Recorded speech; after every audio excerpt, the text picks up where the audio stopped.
मेरे प्रिय दर्शकों नमस्कार। प्रिय दर्शकों, ऋषि ज्योतिष में मैं आपका दिल से स्वागत करता हूं और आपको बहुत धन्यवाद भी देता हूं कि आप मेरे वीडियो बड़ी उत्सुकता से देख रहे हैं। और आपसे आग्रह भी करता हूं कि आपको अगर मेरा वीडियो अच्छा लगता है तो आप लाइक करें, दो शब्द कमेंट बॉक्स में लिखें ताकि मुझे ये पुष्टि हो कि मेरा वीडियो आपको अच्छा लगा है। दर्शकों, मेरा हर एक वीडियो महत्वपूर्ण होता है और ऐसे वीडियो मैंने पहले भी कई बार बनाए हैं, उसमें कोई दो राय नहीं, क्यों मेरा वास्तु कुंडली से होता है। दर्शकों, ये 12 भाव लगन के हैं। किसी भी लगन की कुंडली हो, किसी भी लगन की कुंडली हो, ये 12 भाव लगन के हैं और ये धन भाव है, दिक्य भाव है, कुटुंब का भाव है, धन का भाव है, वाणी का भाव है, खान पान का भाव है। ये सभी भाव इसमें धन की स्थिति यहां से एसबीआई बैंक आपका खजाना है, धन भाव है। ये प्रथम भाव है, लगन लग्नेश का है, वो भी शुभ स्थिति में अगर हो। कर्म भाव, ये है कर्म भाव जो हमको प्रतिष्ठा दिलाता है, जिसको कहते हैं दसम भाव। दसम भाव का स्वामी दसमें भी शुभ स्थिति में हो। और फिर आमदनी के भाव, आय भाव भी अच्छी स्थिति में हो। पहली बात तो ये दर्शकों, संपूर्ण कुंडली किसी की नहीं होती, कहीं ना कहीं थोड़े बहुत पीड़ा होती है तो उसको निवारण कर लेना चाहिए समय से पहले, वो कुंडली संवर जाती है। अगर आपका एकादश भाव अच्छी स्थिति में है, द्वितीय भाव अच्छी स्थिति में है, लग्नेश और कर्म भाव अच्छी स्थिति में है, तो ऐसा जातक स्वयं का रोजगार नहीं, वो दूसरों को रोजगार देता है। बड़े बड़े उद्योगपति है, बड़े बड़े जो अंतरराष्ट्रीय फेमस है, ऐसी कुंडलियां उन योगों की होती है। और यही बात नहीं उन्हीं के में होती है, तो ज्योतिष देश काल परिस्थिति के आधार पर काम करता है। अगर आप सामान्य व्यक्ति हैं, जैसे आप हैं या हम हैं, सामान्य व्यक्ति हैं, अगर हमारी कुंडली में है ये, तो कुछ आयु निकल जाने के बाद वह जातक करोड़ों की संपत्ति का मालिक होता है, इसमें कोई दो राय नहीं। क्यों? देखिए, धनवान होना आपके परिस्थिति के आधार पर है। एक जो पहले से ही है वो अच्छा धनवान होगा, और जो रोड पर चल रहा है बेचारा निर्धन है, अगर उसकी कुंडली में भी है तो एक समय ऐसे आएगा कुछ 30-40 साल की आयु के बाद, तो वो भी करोड़ों का स्वामी होगा। आप अपनी कुंडली देखिए, अगर पीड़ित है आपका ग्रह तो आप उसका उपाय कर लीजिए, समय से उपाय कर लीजिए। लेकिन शुभ स्थिति में तो आप अपने कर्म से लेकर के आए, पूर्व कर्म से लेकर के आए हैं। उपाय किया जा सकता है, कैसे? धन भाव शुभ स्थिति में हो, एकादश भाव अच्छी स्थिति में हो, आमदनी हो, पीड़ित ना हो। एकादश भाव हमको समाज से जोड़ता है। अगर एकादश भाव ठीक है तो हम समाज से जुड़ते हैं, तो काम त्रिकोण का तीसरा पद है और ये अर्थ त्रिकोण का पहला पद है, और दसम भाव अर्थ त्रिकोण का अंतिम पद है। दसम भाव का स्वामी आपका कर्मेश, आपकी लगन कुंडली किसी की भी हो, द्वितीय भाव बलवान और आमदनी का भाव बलवान, और दसम भाव का स्वामी अगर एकादश भाव में है, नवम भाव में है, सप्तम भाव में है, पंचम भाव में है, चतुर्थ भाव में है, लगन में है या द्वितीय भाव में, ये सब स्थितियां अच्छी हैं।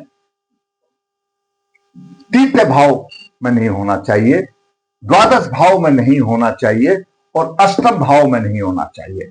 छठे भाव में होगा तो संघर्ष का भाव है, संघर्ष से बन जाएगा। लेकिन अगर आपका कर्म भाव का स्वामी तृतीय भाव में है, अष्टम भाव में है, तो द्वादश भाव में है, तो खुद ही रोजगार मिल जाए वही काफी है, दूसरों को देने वाला बनने की उम्मीद नहीं है। कर्म भाव का स्वामी, तो ऐसे जातक जिसका कि कर्म भाव शुभ स्थिति में हो और द्वितीय भाव और एकादश भाव अच्छी स्थिति में हो, बड़े बड़े कारखानों के मालिक हो जाते हैं, बड़े बड़े व्यवसाय चलाते हैं, जो अपने पास मदद के लिए नौकर बोलो या सहायक बोलो, कुछ ही बोलो, बड़े बड़े ऑफिस चलाते हैं। अगर जिसका अपना कारोबार नहीं है ना, अगर वो सरकारी नौकरी में भी है, तो उसके नीचे कई लोग काम करते हैं। आप ऐसा मान करके सोचो, यानी ज्योतिष में ये कहा गया कि कईयों के ऊपर होगा। सरकारी नौकरी है तो अच्छा होगा, जैसे कलेक्टर है वो भी जिले के सभी के ऊपर होता है। और अगर अपना व्यवसाय है तो दूसरों को अपने वहां से ही व्यवसाय देता है। तो ऐसा मान के सोचो, यानी कैसे भी हो वो शुभ स्थिति में हो तो सम्मान और धन की कोई कमी नहीं है। विचार करते हैं जो जातक की कुंडली है वो क्या कहती है। जातक का जन्म 10 अप्रैल 1976 शुक्ल पक्ष 10 अश्लेषा 37 शनिवार को हुआ सुबह 4 बजे। शुक्र, गुरु और कर्मेश की ऐसी स्थिति दूसरों को रोजगार देती है, धनवान एवं प्रबल राजयोग बनता है। जातक का जन्म कुंभ लगन में हुआ। कुंभ लगन के 11 डिग्री 18 अंश है। द्वितीय भाव में उच्च राशि में शुक्र 8-23 लेकर के है और वहीं पर सूर्य भी 26-39 लेकर के है। तृतीय भाव में बुध 5-32 और गुरु 9-51 और केतु 20-26 लेकर के है। मंगल 17 डिग्री 1 मिनट लेकर के है। मंगल तृतीय भाव का स्वामी है, दसम भाव का स्वामी है और पंचम भाव में योग कारक हो गया। दसम भाव का स्वामी पंचम में आ गया और तृतीय भाव का स्वामी आ गया। तृतीय भाव क्या है? पराक्रम है, साहस है, ऊर्जा है। मंगल तो पहले ही ऊर्जा है।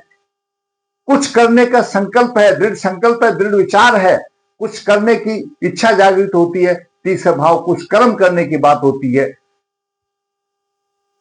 और वो दसम भाव का भी स्वामी है और तृतीय भाव का भी स्वामी और पंचम भाव में है।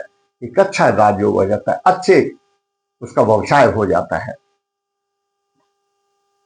लग्नेश छठे भाव में है और छठे भाव का स्वामी भी चंद्रमा यहां पर है। शनि की 2 डिग्री 39 मिनट है, चंद्रमा की 23 डिग्री 34 मिनट है। तो कोई विष योग नहीं बन रहा है यहां पर, क्योंकि 21 डिग्री का फैसला है। चंद्रमा के ऊपर कोई प्रभाव नहीं है। 9 भाव में राहु 20 डिग्री 26 मिनट लेकर के है। अब इन जातक की आप नवास कुंडली देखिए। नवास कुंडली जब हम देखते हैं तो विष नवास में कोई ग्रह नहीं है। कितनी अच्छी बात है, विष नवास में कोई ग्रह नहीं है। पुष्कर नवास में शनि है। शनि कौन है? लग्नेश है, पुष्कर नवास में है। शुक्र है। शुक्र कौन है? भाग्येश है और चतुर्थ भाव का स्वामी शुक्र। कुंभ लगन के लिए शुक्र प्रबल कारक है। चतुर्थ भाव का स्वामी है, भाग्य भाव का स्वामी है और पुष्कर नवास में है और द्वितीय भाव में उच्च राशि में है। द्वितीय भाव में उच्च राशि में है और शुक्र पुष्कर नवास में है और शनि पुष्कर नवास में भी है और वर्गोत्तम है।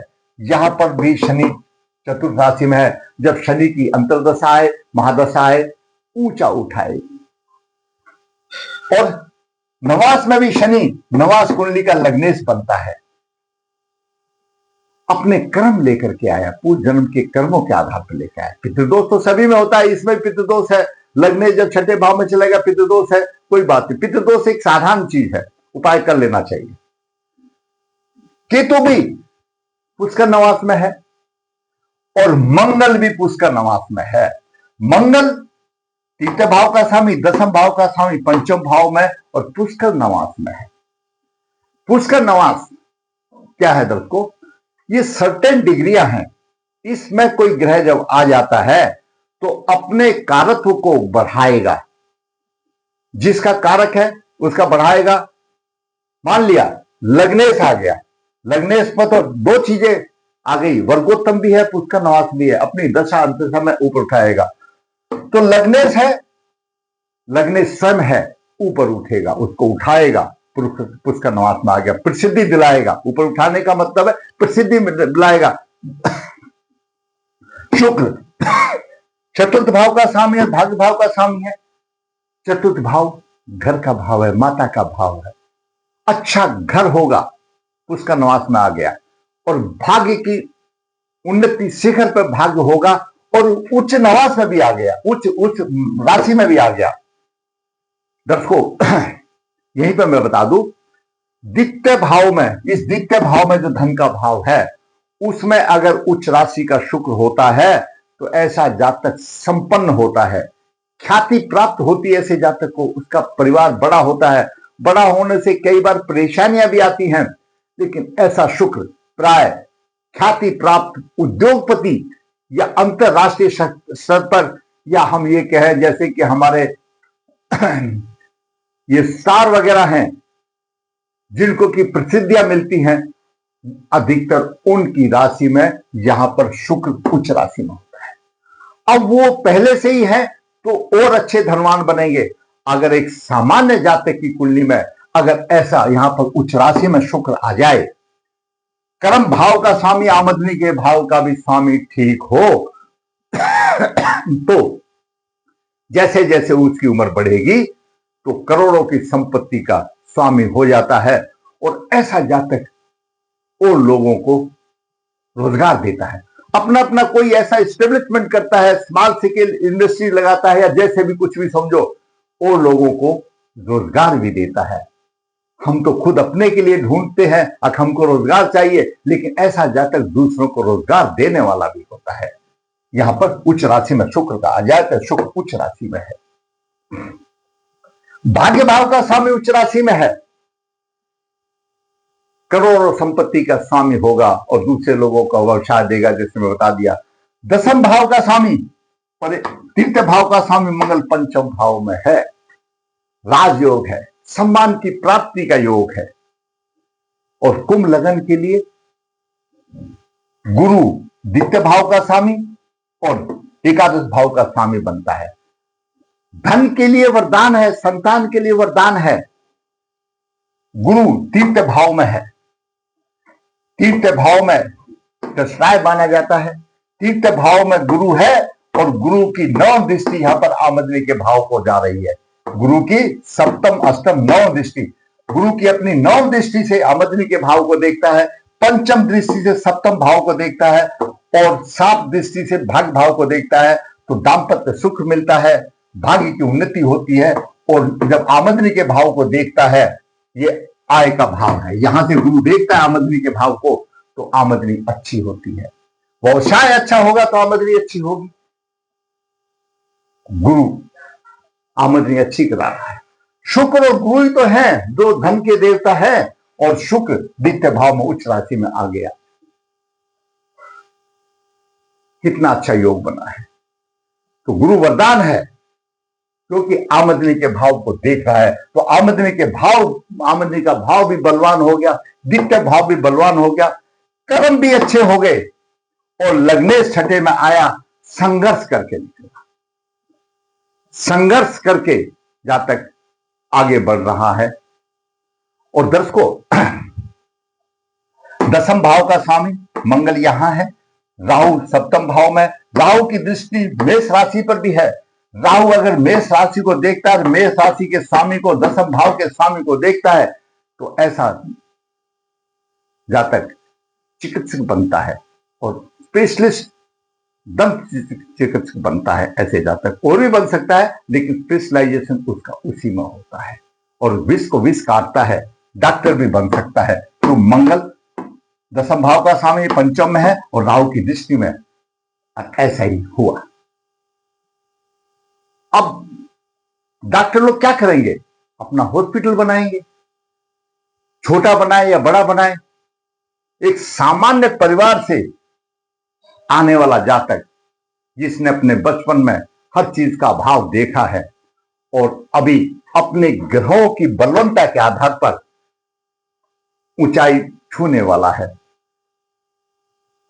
चंद्रमा की महादशा 2017 से 27 तक चल रही है, अश्लेषा नक्षत्र में है, मूल नक्षत्र है, कोई बात नहीं। शुक्र की अंतर्दशा 20/4/25 से लेकर 26 तक अभी चल रही है। शुक्र की दशा चल रही है और शुक्र पुष्कर नवास में है। शुक्र की दशा चंद्रमा से 9वें स्थान पर है, 9 पंचम का योग बना रहा है। और चंद्रमा की अंतर्दशा में शुक्र की अंतर्दशा बहुत अच्छी है और यह 12 दिसंबर 2026 तक रहेगी। तो उस टाइम तक भाग्य की उन्नति भी और घर भी अच्छा होगा। तो शुक्र चतुर्थ भाव का स्वामी उच्च राशि में, धन के भाग है, अच्छा होगा, घर भी अच्छा होगा। तो चतुर्थ भाव का स्वामी हो गया, भाग्य की भी होगी और लक्ष्मी योग हो गया। कहीं से भी आए कि कहीं से भी लाए, लक्ष्मी कहीं ना कहीं से आ जाती है। ये मैंने दशा बताया। अब दर्शकों, मंगल की महादशा 2027 से लेकर के 2034 तक 7 वर्ष की आने वाली है। 2027 से हम इस जातक को हम देख रहे हैं कैसे कैसे तरक्की कर रहा है, कैसे कैसे। तो ज्योतिष उसी से आता है। अगर हमने कुछ कुंडलियां ऐसी पकड़ ली जो होनहार बच्चे हैं, वो कैसे कैसे प्रगति कर, जब मंगल की दशा आएगी, इसकी कर्म बेस की दशा आएगी, तो जातक और चमकेगा।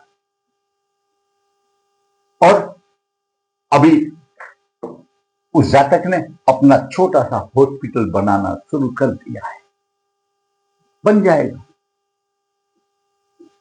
क्यों? गरीब घर से ऊपर उठा है ना, तो छोटे से ही बड़ा बनेगा। तो ये प्रभाव होता है। और शुक्र की अंदर दशा में अच्छा बिल्डिंग वर्क हो गया। मंगल की दशा जब 2027 से 34 तक आएगी, तो उसको बहुत ही अच्छी होगी, बहुत ही अच्छी होगी और जातक चमकेगा। दशमेश कर्मेश पंचम भाव में, दशमेश जिसको कर्मेश कहा, पंचम भाव में योग कारक आ गया। गुरु तीसरे भाव में, मैंने बता दिया गुरु तीसरे भाव में है और नवम दृष्टि से एकादश भाव को देख रहा है। मैंने पहले बता दिया, आमदनी अच्छी, काम भी अच्छा, आमदनी भी अच्छी, धन का ढेर लग गया। और जब एकादश भाव अच्छा है तो सम्मान जुड़ता है, लोगों से जुड़ता है, समाज से जुड़ता है, सम्मान की प्राप्ति होती है। तो ऐसे योग हैं, आपके भी हो सकते हैं। लगन कुंडली कोई भी हो, द्वितीय भाव बलवान होना चाहिए, एकादश भाव बलवान होना चाहिए, कर्म भाव का स्वामी ठीक स्थिति में हो, लग्नेश भी अच्छा हो, तो आप भी किसी न किसी रूप में दूसरे को रोजगार देंगे। खुद की रोजगार पकड़ने वाली बात नहीं, दूसरों को देने वाली बात आ रही है। दर्शकों, छोटे मोटे दोष होते हैं आपके, उनको आप उपाय कर लीजिए। अगर आपका प्लेसमेंट ग्रहों का अच्छे स्थान पर है, कहीं पीड़ित है, उसका उपाय किया जा सकता है। तो अपना कुंडली आप देखिए, मैंने आपको बता दिया है दसम भाव का स्वामी कहां है और धन की क्या स्थिति है, आमदनी के भाव की क्या स्थिति है, अपने आप आ जाएगी। संबंधित उदाहरण कुंडली मैंने आपको बता दी। तो जो बच्चे नीचे से उठे हैं, जिन्होंने बहुत दरिद्रता देखी है, तो भाई थोड़ा सा टाइम लगेगा, इट विल टेक टाइम, पर अपने जिस वातावरण में पैदा हुए उस वातावरण से कहीं और ऊपर उठ जाएंगे। और जो पहले से उठा हुआ है, तो भाई वो तो और बड़ा उद्योगपति बन जाएगा, वो तो दो राय नहीं, तो देश काल परिस्थिति के आधार पर है। तो दर्शकों, मैंने आपको बताया द्वितीय भाव, एकादश भाव, कर्म भाव की शुभ स्थिति ऐसी हो, तो ऐसा जातक दूसरों को रोजगार देता है। आपकी कुंडली में भी हो सकता है। आप देखिए, समय आने दीजिए। गरीब आदमी है, समय आएगा तो अवश्य होगा। अगर आपका ग्रह कोई पीड़ित है, तो आप उसका उपाय कर लीजिए, तो आपको सोने पर सुहागा होगा। अगर आपको मेरा वीडियो अच्छा लगा, तो मैं कहूंगा आप लाइक करें, शेयर करें। ये चैनल सब्सक्राइब नहीं किया, सब्सक्राइब करें, ताकि आने वाली भी वीडियो आपको मिलती रहे। और जिस कुंडली में शनि, शुक्र, मंगल, ये पुष्कर नवासना, केतु है पुष्कर में, ठीक है, हानि करेगा, वो तो है ही भाई। कहीं ना कुछ सभी ग्रह तो एक जैसे नहीं होते। जैसे मैंने आपको पिछले वीडियो में बताया, आमदनी है तो थोड़ी बहुत हानि भी होगी, कमाया है तो खर्च भी करना है। लेकिन अगर लग्नेश पुष्कर नवास में हो, दसम भाव का स्वामी पुष्कर नवास में हो, भाग्य भाव का स्वामी पुष्कर नवास में हो, तो अपने पूर्व जन्म के कर्मों का फल लेकर के आया है। अगर आपका कोई पीड़ित है, आप उसका उपाय कीजिए और आप भी इसी प्रकार के बन सकते हैं। धन्यवाद।